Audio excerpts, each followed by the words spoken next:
The kitchen sink had been dripping for 3 weeks. Every drop echoed through our house like a metronome counting down to something I couldn't name yet. It was past midnight when I finally crawled under the cabinet with my toolbox, flashlight clenched between my teeth, trying to tighten the loose fitting that had been driving me crazy. That's when I heard them whispering in the hallway. "Just tell him you're going to Nana's, Mom. I'll say I'm at study group. He's too busy fixing the house to notice anyway." My wife Genevieve's voice was soft, conspiratorial. My stepdaughter Megan giggled in response. "You're right. Richard barely looks up from his projects these days. He won't even think to check." I froze under that sink, wrench in hand, listening to my family plan around me like I was furniture. The irony wasn't lost on me. Here I was, literally holding our house together while they plotted to tear our life apart. "How long will you be gone this time?" Megan asked. "Just the weekend. Maybe Monday too, depending on how Mom is feeling." Genevieve's mother had been sick a lot lately. Mysterious ailments that required my wife's immediate attention, always on weekends, always requiring overnight stays. The timing was convenient, considering Genevieve worked 60-hour weeks at her public relations firm downtown. Suddenly, she had endless free time for family emergencies. "I'll handle Dad if he asks questions," Megan assured her. "College keeps me busy anyway. He knows I'm always studying." Their footsteps faded toward the master bedroom. I stayed under that sink for another 20 minutes, not because the pipe needed more work, but because I needed time to process what I'd just heard. My wife and stepdaughter were coordinating their lies. They had it down to a science. "I'm Richard Farrow, 43 years old, logistics coordinator for a mid-sized shipping company. I've been married to Genevieve for 8 years, stepfather to Megan for the same amount of time. I'm the guy who fixes things, broken appliances, scheduling conflicts, family problems. I solve problems for a living, and I've been solving them at home too. But apparently, I'd become the problem they needed to solve." The next morning, Genevieve announced her mother's latest crisis over coffee and toast. She delivered the news with practiced concern, her public relations training evident in every carefully chosen word. "Mom called last night. She's having complications from her procedure. The doctor wants someone there to monitor her medication schedule." Megan nodded sympathetically from across the table. "That's so scary, Mom. You should definitely go. Family comes first." I watched this performance while eating my cereal. Genevieve wore her Navy business suit, the one that made her look like a senator's wife. Her blonde hair was pulled back in that perfect chignon she'd mastered for client presentations. Even delivering fake family emergencies, she looked like she could sell ice to polar bears. "I'll probably be gone through Monday," she continued. "Maybe Tuesday if she needs extra help." "How long has your mother been having these complications?" I asked. The question caught her off guard. Usually I just nodded and wished her safe travels. This time I wanted details. "Oh, you know how it is with elderly people. One thing leads to another. The doctors are being cautious." Megan jumped in to help. "Nana's been struggling since her surgery. Mom's the only one who can handle her medications properly." I nodded slowly, filing away their rehearsed responses. "Which hospital is she in?" "She's home now," Genevieve said quickly. "That's why she needs supervision. The hospital discharged her, but she's not quite ready to be alone." "Makes sense," I agreed. "Give her my best." Relief flooded both their faces. Crisis averted. Lies accepted. They could proceed with whatever they had planned. After they left, Genevieve to her office, Megan to her classes at the state university, I sat in our empty house and considered my options. I could confront them directly, demand the truth, force a conversation that would probably end with tears and accusations. Or I could investigate first, gather information, understand exactly what I was dealing with before making any moves. I chose investigation. My first stop was social media. Genevieve rarely posted personal content, but Megan lived her entire life online. Instagram, Facebook, Snapchat. She documented everything. If they were lying about this weekend, evidence would surface somewhere. I started with Genevieve's Facebook profile. Her recent posts were all business-related content, articles about crisis management and brand rehabilitation. Nothing personal, nothing about her mother's health problems. That seemed odd for someone dealing with a family medical emergency. Megan's Instagram told a different story. Her recent posts showed her at various campus locations, but something felt off about the timing. Photos supposedly taken during class hours showed her in locations that didn't match her schedule. She was supposed to be in advanced marketing on Tuesday afternoons, but her geo-tagged photo showed her at the campus coffee shop during that exact time. I dug deeper, scrolling through her followers and tagged photos. That's when I found him. Bradley Holt, Megan's biological father, Genevieve's ex-husband. I knew Bradley existed, obviously. You can't marry a divorced woman with a child and pretend the previous husband never happened. But Genevieve had always described him as an absent father, someone who'd walked away from his responsibilities and rarely contacted his daughter. Looking at his profile, that description seemed inaccurate. Bradley owned a luxury car dealership in the city. His photos showed expensive vehicles, upscale events, and what appeared to be a very comfortable lifestyle. He had a boat, not just any boat, a yacht, the kind of vessel that suggested serious money. More importantly, his recent photos included Megan. Lots of photos with Megan. They weren't old pictures from her childhood. These were recent shots of a grown woman spending time with her father. Dinner at expensive restaurants, shopping trips to high-end boutiques, weekend excursions on that yacht. I screenshot everything. The timestamps on these photos coincided perfectly with Genevieve's recent family emergencies. While my wife claimed to be caring for her sick mother, my stepdaughter was apparently living it up with her wealthy biological father. But the real revelation came when I found the group photos. Pictures of Megan and Bradley together were one thing. Pictures of Megan, Bradley, and Genevieve together were something else entirely. There they were, all three of them, smiling on the deck of Bradley's yacht. Genevieve wore a white sundress I'd never seen before. Megan had on designer sunglasses that probably cost more than my monthly car payment. Bradley stood between them with his arms around both women, looking like the patriarch of a happy family. The photo was tagged with last weekend's date. The same weekend, Genevieve had supposedly been caring for her sick mother. I sat in my kitchen, staring at that photo on my phone, feeling something shift inside my chest.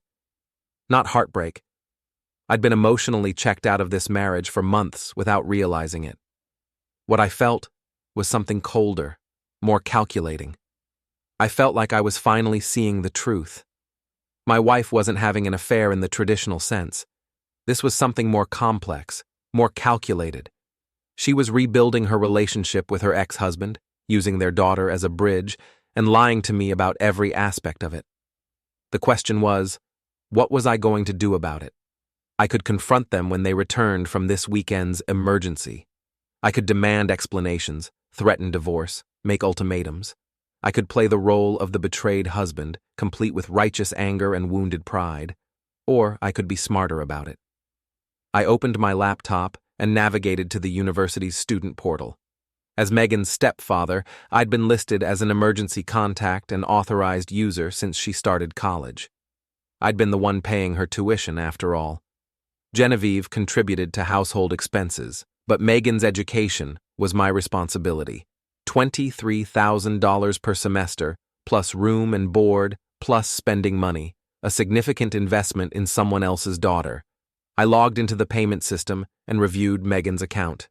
Everything was current, but her next semester payment was due in 2 weeks, $46,000 for tuition and fees. I opened a new browser tab and began researching the payment cancellation policy. If Genevieve wanted to rebuild her family with Bradley, she was welcome to do it. But she could do it without my financial support. If Bradley was wealthy enough to own a yacht and afford expensive restaurants, he could certainly handle his daughter's college expenses. I spent the rest of Friday afternoon making phone calls and filling out forms. By 5 o'clock, I'd successfully withdrawn my authorization as a payment source for Megan's account. The university's billing department confirmed that all future charges would be redirected to the primary account holder, which was Megan herself. When she couldn't pay, they'd contact her emergency contacts. Eventually, they'd reach Genevieve. Eventually, they'd reach Bradley. Let them figure out how to handle it. Saturday morning, I received a text from Genevieve. Mom had a rough night. Might need to stay through Tuesday. Sorry, honey. Love you, I replied. No problem. Take care of family first. Sunday afternoon, another update. Mom's doing better but still needs help. Definitely staying through Tuesday. Missing you. My response, glad she's improving. Give her my love. Meanwhile, Megan's Instagram showed photos of her on Bradley's yacht, champagne glass in hand, caption reading, "Living my best life with the best people." The cognitive dissonance was remarkable. They were documenting their lies in real time, apparently confident that I'd never think to look. Tuesday evening, they returned home within an hour of each other. Genevieve arrived first, looking refreshed and tanned, unusual for someone who'd spent 4 days in a hospital room. Megan came home shortly after, carrying shopping bags from stores I couldn't afford. "How's your grandmother?" I asked Megan as she passed through the kitchen. "Oh, much better. Mom really helped her get back on track." "That's wonderful. What was wrong with her exactly?" Megan hesitated. Complications from her surgery, medication management issues." "Right. Your mother mentioned that. What kind of surgery?" Another pause. "I think, hip replacement? Or maybe knee replacement. Something orthopedic." I nodded thoughtfully. "That's major surgery for someone her age. She's lucky to have such attentive family." "Yeah, Mom's really good with medical stuff." Genevieve appeared in the doorway, having changed from her travel clothes into comfortable jeans and a sweater. "Richard, honey, I missed you so much. 4 days felt like forever." She kissed my cheek, and I caught the faint scent of expensive sunscreen and salt air. Not exactly the fragrance you'd expect from someone who'd been managing medical emergencies. "I missed you too," I lied smoothly. "How's your mother feeling?" "Much better. The crisis has passed. She's back to her normal routine." "That's great news. When did she have her surgery, by the way?" Megan mentioned it was orthopedic. I watched Genevieve's face carefully. She glanced at Megan, then back to me. "A few weeks ago. Her recovery has been slower than expected." "Hip or knee?" "Hip," she said, just as Megan said, "knee." They looked at each other, then laughed awkwardly. "Both, actually," Genevieve corrected. "Hip replacement, but she's been favoring the other leg and having knee problems as a result." "Ah, that makes sense. Compensatory injuries are common." I let the conversation drop there. They thought they'd recovered from their inconsistency, but I'd heard enough. They weren't even bothering to coordinate their stories properly. That night, after Genevieve fell asleep beside me, I lay awake staring at the ceiling and planning my next move. The university would start sending payment reminders to Megan within a week. She'd probably ignore the first few, assuming it was administrative error. By the time she realized her tuition wasn't being paid, it would be too late to resolve it quietly. The beauty of this approach was its passive nature. I wasn't actively attacking anyone or doing anything obviously malicious. I was simply withdrawing my financial support from a family that had decided to exclude me from their decision-making process. If Genevieve wanted to prioritize her relationship with Bradley, that was her choice. But choices have consequences, and consequences were coming. The first phone call came on a Thursday morning while I was reviewing shipping manifests at work. My cell phone rang with a number I didn't recognize, followed immediately by 3 text messages from Megan. "Dad, can you call me? There's some kind of problem with my tuition. The university says there's an issue with payment authorization. This is probably just a mistake, but I need to fix it ASAP."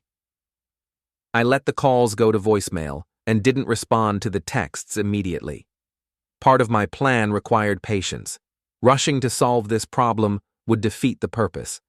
Instead, I finished my workday, went home, and prepared dinner like nothing had happened. Genevieve arrived around 7, looking stressed. "Have you heard from Megan today?" she asked, dropping her purse on the kitchen counter with more force than necessary. "No. Why?" "She's having some kind of issue with her university account. Something about payment authorization being revoked." I looked up from the pasta I was stirring, arranging my face into an expression of mild concern. "That sounds like a billing error. Those systems are notorious for glitches." That's what I thought, but she spent 2 hours on the phone with them today. "They're saying you specifically requested to be removed as an authorized payer." "That's strange. I haven't made any changes to her account." The lie came easily. I'd been practicing variations of it for days. Genevieve studied my face carefully. "You're sure? Because this is causing a real problem. Her semester payment is due next week." "I'm positive.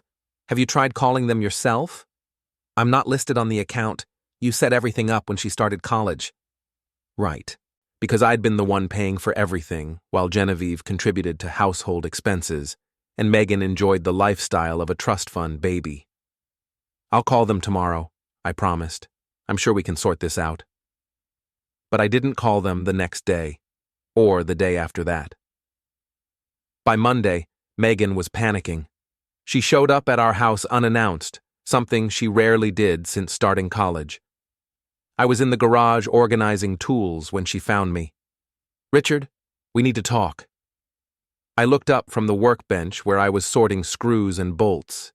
Megan stood in the doorway wearing designer jeans and a sweater that probably cost more than most people's monthly grocery budget. Her blonde hair was styled in beachy waves that suggested recent salon work. "What's on your mind?" "The university is threatening to drop my classes. They say my account is past due and there's no authorized payment method on file." I set down my screwdriver and gave her my full attention. "That's serious. What did they tell you when you called?" "They said you submitted a form requesting removal as an authorized payer. They have documentation with your electronic signature." "Huh. That's weird." "Weird?" Her voice pitched higher. "Richard, this isn't weird. This is a disaster. If I get dropped from my classes, I'll lose my entire semester. I'll have to reapply for next fall, assuming they'll even take me back." I leaned against the workbench, considering this information. "Have you talked to your mother about it?" "Of course I've talked to Mom. She's freaking out too. But she can't just write a check for $46,000. That's why you've been handling the payments." "Right. Because I've been handling the payments." Something in my tone made her pause. She studied my face more carefully. "You did submit that form, didn't you?" I could have continued lying. Could have maintained the pretense for a few more days, maybe even found a way to blame the university's administrative system. But looking at Megan in that moment, entitled, panicked, completely unprepared for the consequences of her family's deception, I decided honesty might be more satisfying. Yes, I did. The admission hung in the air between us. Megan's mouth opened and closed several times before she found words. "Why would you do that? I'm 3 weeks away from finals. You can't just stop paying my tuition without warning." "Actually, I can. I'm not your biological father. I'm not legally obligated to support your education, and I'm certainly not required to fund your lifestyle while you and your mother lie to me about your weekend activities." Her face went pale. "What are you talking about?" I pulled out my phone and opened the screenshot folder I'd been building. "I'm talking about these." I showed her the photos from Bradley's yacht, her face in the first image, laughing with a champagne glass raised toward the camera. Her mother in the second, wearing that white sundress and looking more relaxed than she'd appeared at home in months. The group shot in the third, all 3 of them looking like a happy family reunion. "Where did you get these?" "Instagram, Facebook, social media platforms where you documented your lies in real time while I sat at home believing your mother was caring for her sick grandmother." Megan stared at the photos, her face cycling through several emotions: shock, embarrassment, anger, And finally something that looked like calculation. This isn't what it looks like. Really, because it looks like you and your mother have been sneaking off to spend weekends with your biological father while lying to me about family medical emergencies. Dad needed to reconnect with me. Mom was just facilitating that relationship. Dad? I repeated the word slowly. Interesting choice of title, considering you've been calling me Dad for 8 years while I paid for your food, housing, education, and entertainment. She flinched. You know what I mean. I know exactly what you mean. Bradley is your real father. I'm just the guy who's been funding your life while he was absent. Now that he's back and apparently wealthy enough to own a yacht, you don't need my financial support anymore. That's not true, isn't it? Because from where I stand, it looks like you've been building a relationship with your biological father while keeping me in the dark about it. You've been lying about your whereabouts, coordinating stories with your mother, and treating me like I'm too stupid to notice. Tears started forming in her eyes. I didn't want to hurt you. You didn't want to lose your tuition payments, I corrected. There's a difference. Please, Richard. I know this looks bad, but I can explain everything. Dad, Bradley, he's been trying to make up for lost time. He wants to be part of my life again. That's great. I'm happy for you. But if Bradley wants to be your father again, he can handle the financial responsibilities that come with that role. He doesn't have that kind of money. I laughed, actually laughed out loud. Megan, I've seen his car dealership's website. I've seen photos of his yacht, his house, his lifestyle. Don't insult my intelligence by claiming he can't afford college tuition. The dealership isn't doing as well as it looks. A lot of that stuff is leased or financed. Then maybe he should have thought about that before reconnecting with his daughter. Maybe he should have considered the financial implications of rebuilding a relationship he abandoned years ago. She was crying now, but I felt no urge to comfort her. These weren't tears of genuine remorse. They were tears of frustration that her deception had been discovered and her comfortable arrangement was falling apart. What do you want me to do? She asked. I want you to stop lying to me. I want you to acknowledge that you and your mother have been deceiving me for months. And I want you to understand that actions have consequences. I'll tell Mom to stop the weekend visits. We'll be completely honest from now on. It's too late for that, Megan. You made your choice when you decided to treat me like an ATM instead of a family member. Now you get to live with the consequences of that choice. So you're just going to let me fail out of college? You're going to destroy my future because you're angry about some weekend trips? The entitlement in that question was breathtaking.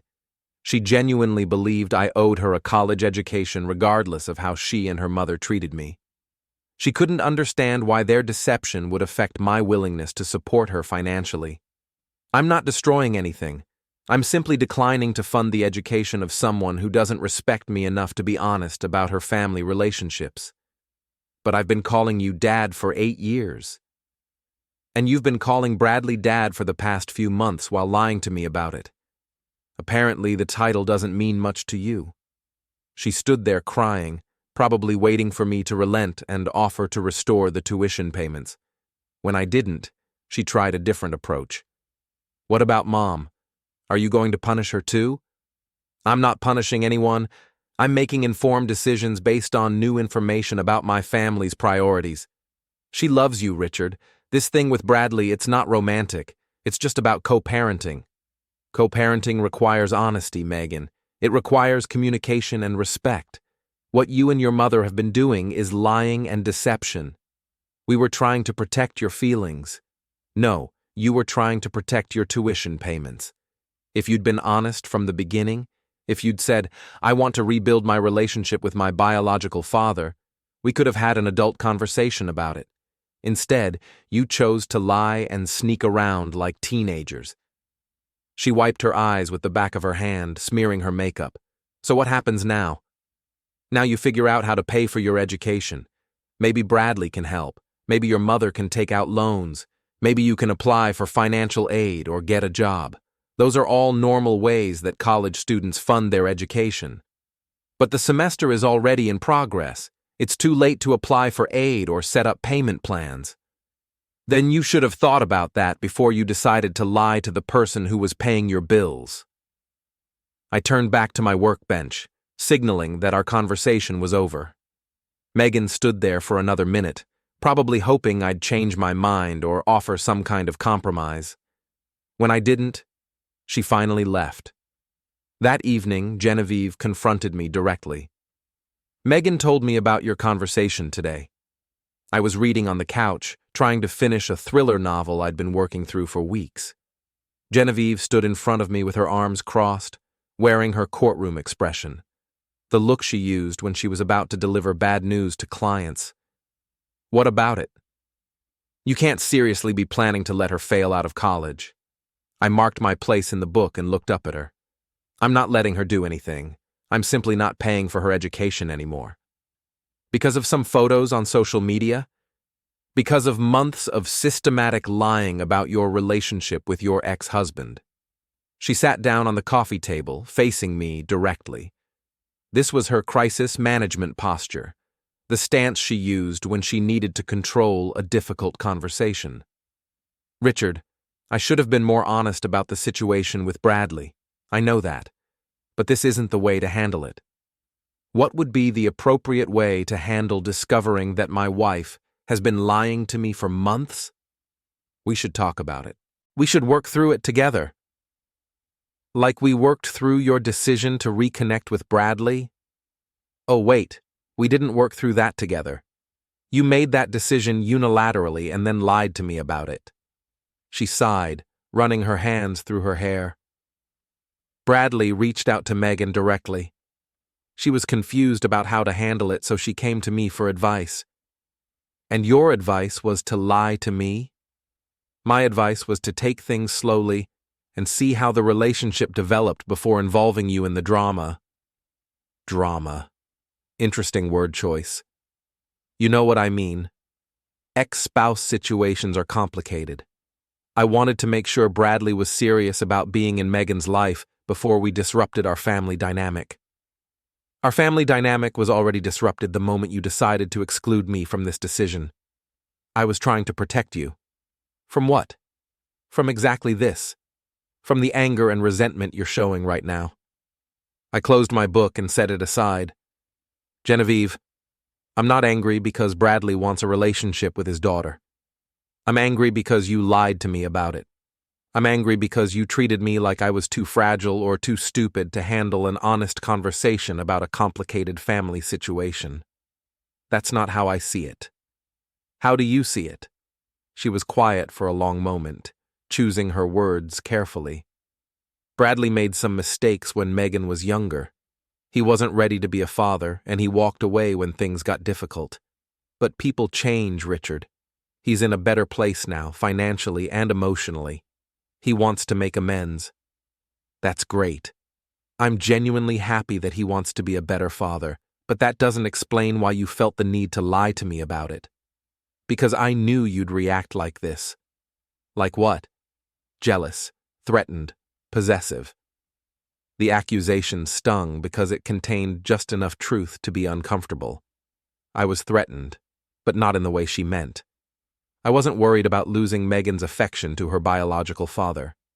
I was worried about being taken advantage of by people who saw me as a convenient source of financial support rather than a real family member. I'm not jealous of Bradley's relationship with Megan. I'm disappointed that you chose deception over honesty.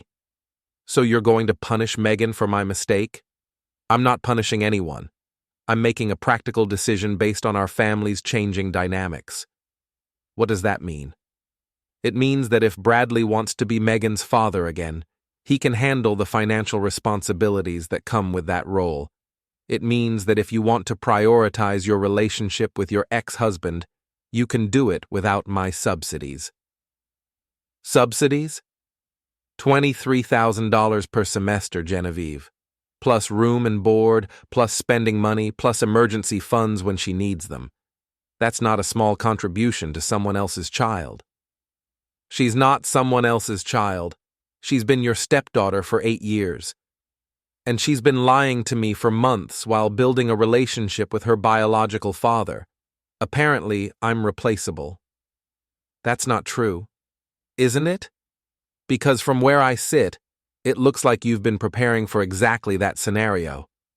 You've been rebuilding your family unit with Bradley, using our financial resources to fund Megan's lifestyle while excluding me from the decision-making process. Genevieve stood up and began pacing around the living room. You're making this much more dramatic than it needs to be. Am I? Let me ask you something. Were you planning to tell me about Bradley? Ever? Or were you just going to keep lying about weekend emergencies until Megan graduated? She didn't answer immediately, which was answer enough. We were going to tell you eventually. When? When the time was right. The time was right 8 months ago when Bradley first contacted Megan. The time was right 6 months ago when you started spending weekends on his yacht. The time was right 4 months ago when you started coordinating your lies with your daughter. I made a mistake, Richard. I admit that. But destroying Megan's education isn't going to fix anything. I'm not destroying her education. I'm declining to pay for it. There's a difference. A difference that will ruin her future. Her future is not my responsibility anymore. It's Bradley's responsibility. It's your responsibility. It's her responsibility. But it's not mine. Genevieve stopped pacing and faced me directly. What will it take to fix this? Fix what? This situation, Megan's tuition, our marriage. I considered the question seriously. What would it take? Complete honesty about her relationship with Bradley? A detailed accounting of every lie she'd told? A promise never to deceive me again? None of those things would actually fix anything. Trust, once broken, doesn't repair easily, and I was beginning to realize that I didn't want to repair it. I don't think this can be fixed, Genevieve. What does that mean? It means that I'm done being the financial foundation for a family that doesn't respect me enough to include me in important decisions. So, you want a divorce? I want honesty. I want to be treated like a partner instead of a bank account. I want to stop feeling like I'm funding a life that I'm not really part of. You are part of our life. Am I? Because it seems like the important parts of your life happen when I'm not around. The meaningful relationships, the family bonding, the decision-making, all of that happens without me. She sat back down, looking deflated. What do you want me to do? I want you to understand that actions have consequences. You chose to lie to me for months. You chose to prioritize your relationship with Bradley over your marriage to me. You chose to treat me like I was too stupid or too fragile to handle the truth. And now you're choosing to punish Megan for my mistakes. I'm choosing to let Bradley handle his daughter's expenses. If he wants to be her father again, he can act like it. He doesn't have $46,000 lying around. Then maybe he should have considered that before reconnecting with his daughter. Maybe he should have thought about the financial implications of rebuilding a relationship he abandoned. You're being cruel. I'm being practical. Bradley owns a car dealership and a yacht. If he can't afford his daughter's education, maybe he should reevaluate his priorities.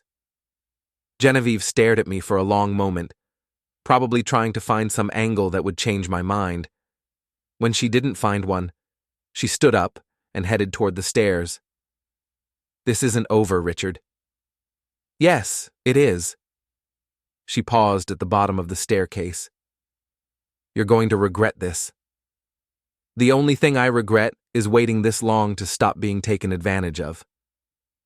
After she went upstairs, I sat alone in the living room and considered what came next. Megan would probably have to withdraw from her classes unless Bradley could come up with the money quickly. Genevieve would probably escalate this conflict, maybe threaten divorce, or try to find some way to force me to resume the payments. But for the first time in months, I felt like I was in control of my own life.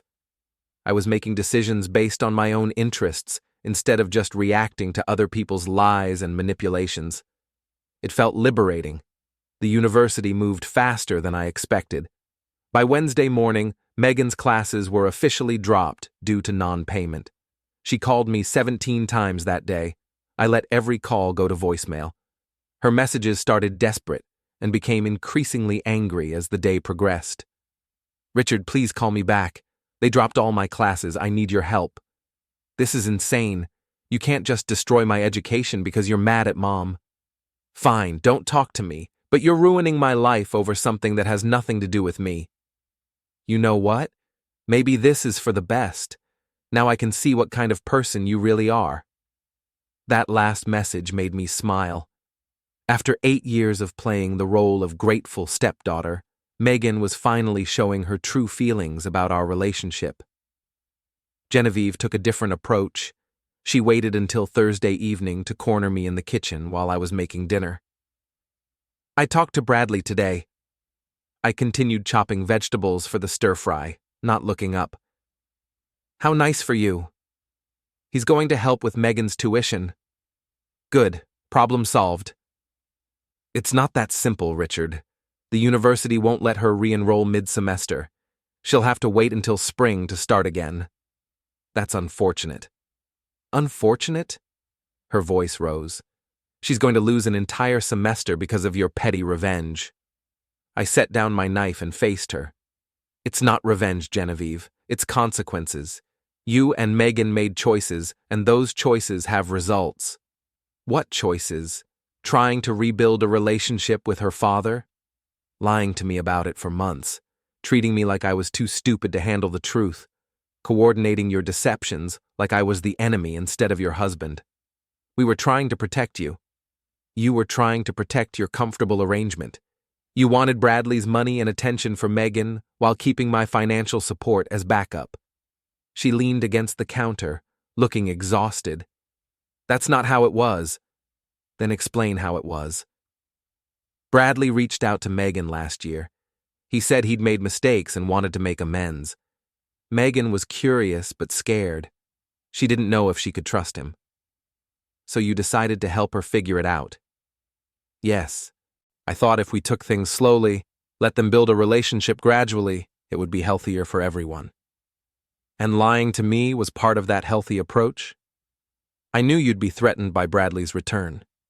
"Why?" "Because you've been Megan's father figure for 8 years. I thought you'd see Bradley as competition." I resumed chopping vegetables, considering her explanation. "Did it occur to you that I might have been supportive? That I might have understood Megan's desire to know her biological father?" "Honestly, no." The blunt admission surprised me. "Why not?" "Because you've always been possessive about your role in our family. You've always needed to be the provider, the problem solver, the one who fixes everything." "And that's a bad thing?" "It's not bad, but it's limiting. It means you see relationships in terms of roles and responsibilities instead of emotions and connections." I stopped chopping and looked at her. "Is that really how you see me?" "Sometimes, yes." "As someone who only cares about roles and responsibilities? As someone who needs to be needed? As someone who defines his worth through what he provides rather than who he is?" The observation stung because it contained enough truth to be uncomfortable. I had defined myself largely through my role as provider and problem solver. I took pride in being the stable, reliable foundation that allowed my family to pursue their dreams and interests.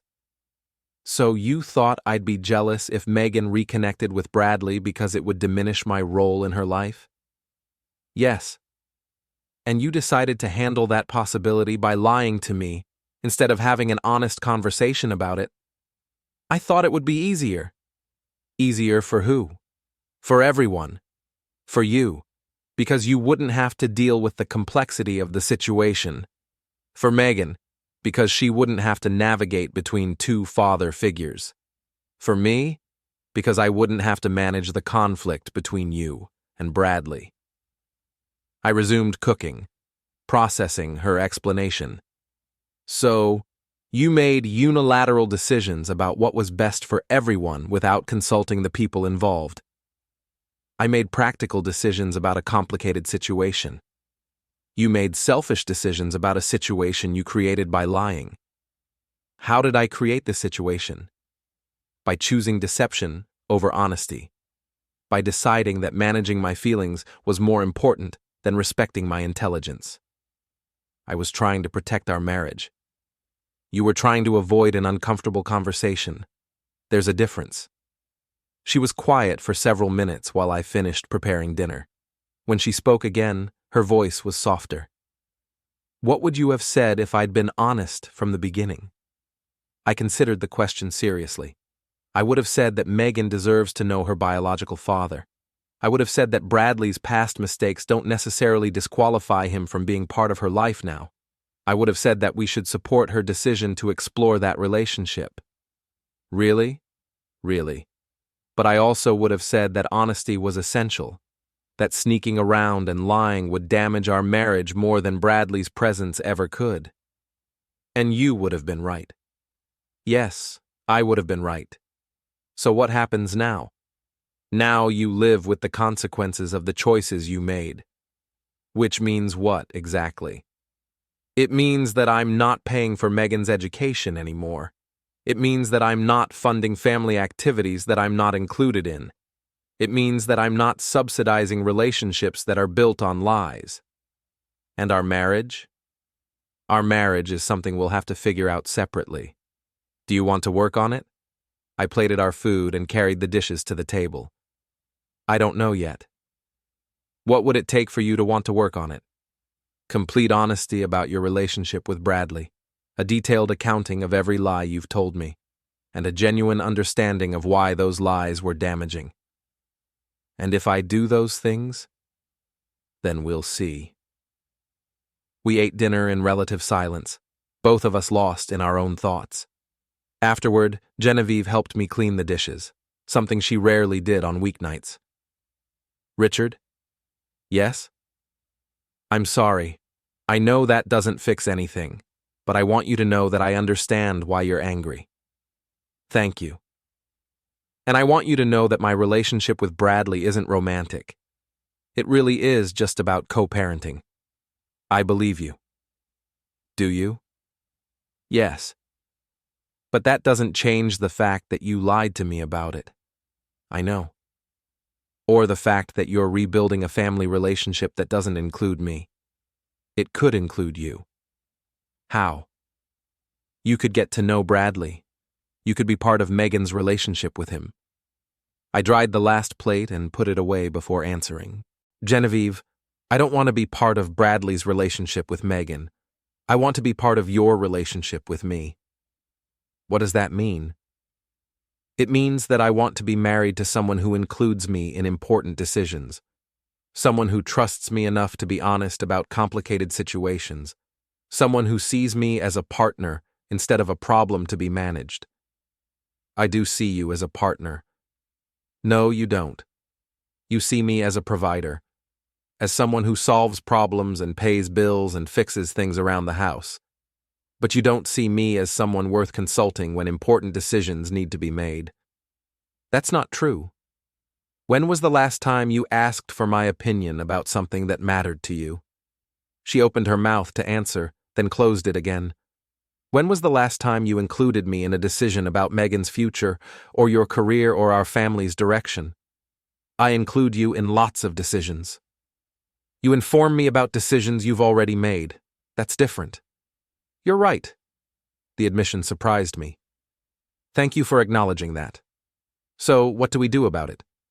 I don't know yet, but I know that paying for Megan's education while being excluded from decisions about her life isn't sustainable anymore. What if Bradley can't afford the full tuition? Then Megan will have to find another solution. Student loans, financial aid, part-time enrollment, community college, there are options. But she'll lose time. She might not graduate on schedule. That's unfortunate, but it's not my problem to solve anymore. Even if it hurts her future? Genevieve, Megan is 20 years old. She's an adult. Her future is her responsibility, not mine. But you've been supporting her for 8 years. And she's been lying to me for months while building a relationship with someone else. Apparently, my support isn't as important to her as I thought it was. She's confused. She's trying to navigate a complicated family situation. She's trying to have it both ways. She wants Bradley's attention and my money. She wants the excitement of reconnecting with her biological father and the security of my financial support. Is that so wrong? It's wrong when it involves lying and deception. It's wrong when it treats me like a bank account instead of a family member. Genevieve leaned against the kitchen counter, looking defeated. I don't know how to fix this. Maybe it can't be fixed. Do you want it to be fixed? I considered the question honestly. I want to be in a marriage where I'm respected enough to be included in important decisions. I want to be with someone who trusts me enough to be honest about complicated situations. I want to stop feeling like I'm funding a life that I'm not really part of.